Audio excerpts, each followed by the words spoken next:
কোন থেকে সংগ্রামী যৌথ মঞ্চের পক্ষ থেকে আজকে লাইভে আপনাদের সকলকে স্বাগত। এবং এখানে আছে অভিজিৎ উপাধ্যায়, আমাদের আইনি টিমের সদস্য। অবশেষে আজকে আমাদের শুনানি শেষ হলো এবং আরো 2 সপ্তাহ মানে 3 সপ্তাহ অপেক্ষা করতে হবে। 2 সপ্তাহের মধ্যে সরকার পক্ষের যে হলফনামা সেটা জমা পড়বে, লিখিত নোট অফ সাবমিশন। তারপরে 1 সপ্তাহের মধ্যে আমাদের পক্ষ থেকে যে তার রিজয়েন্ডার সেটা দেওয়া হবে এবং তারপরে রায় ঘোষণা হবে। গোটা শুনানি শোনার পরে এটুকু বলতে পারি যে এই মামলায় আমরা জিতবো। আমি পরে আবার আসছি, বিক্রম বলুক, তারপরে আমাদের অভিজিৎ বলুক। আজকে আমাদের লাস্টে একটা ক্লারিফিকেশন দরকার ছিল, যেটা স্টেটের তরফ থেকে তোলা হয়েছিল, যে 2009 রোপাতে কোথাও বলেনি ফিউচার এন্টাইটেলমেন্টের জন্য।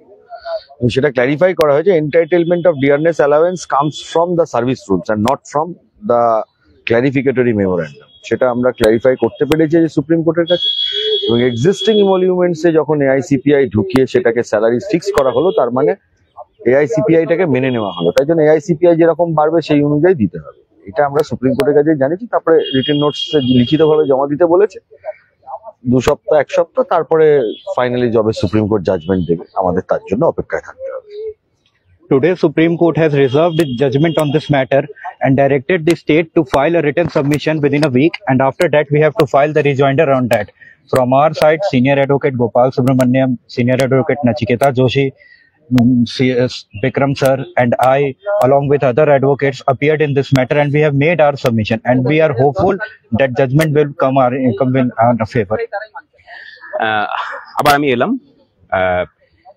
এই মামলাতে কর্মচারীরা যেভাবে সংগ্রামী যৌথ মঞ্চের পাশে দাঁড়িয়েছেন তার জন্য সকলকে প্রথমে আমি ধন্যবাদ জ্ঞাপন করছি। এবং আরেকটা কথা বলার, সেটা হচ্ছে যে 8 তারিখ পর্যন্ত গোপাল সুব্রমণিয়াম স্যার ছিলেন না, কিন্তু আজকে ওনার চেম্বার জুনিয়র অনলাইনে উপস্থিত ছিলেন। আমাদের যে রিটেন নোট অফ সাবমিশন জমা পড়বে, যেটা রেডি হয়েছে, সেটাও যেমন গোপাল স্যার নিজে তৈরি করেছেন। এরপরেও আমাদের কর্মচারীদের পক্ষ থেকে যেটা পড়বে সেটা আমরা গোপাল স্যারকে দিয়েই করাবো।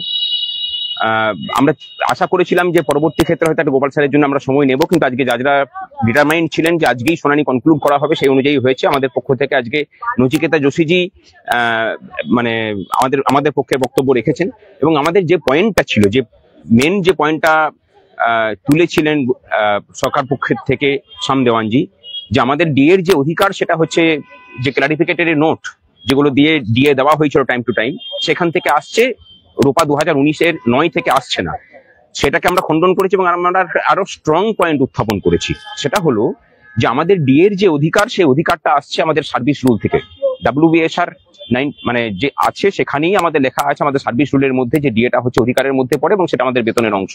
সুতরাং এই যে পয়েন্টটা, সেই পয়েন্টটা আমরা উত্থাপন করেছি এবং এই পয়েন্টের মধ্যে দিয়ে আরো একটা বিষয় পরিষ্কার হলো যে আমাদের সার্ভিস রুলের মধ্যেই যখন ডিএর কথাটা আছে এবং এআইসিপিআই মেনেই দিতে হবে সেটা, তাহলে এটাও খুব পরিষ্কার যে এই অধিকারটা শুধুমাত্র রূপা 2009-এর মধ্যেই সীমাবদ্ধ থাকবে না, রূপা 2019-এও সেটা মানে ক্যারি ফরওয়ার্ড হবে।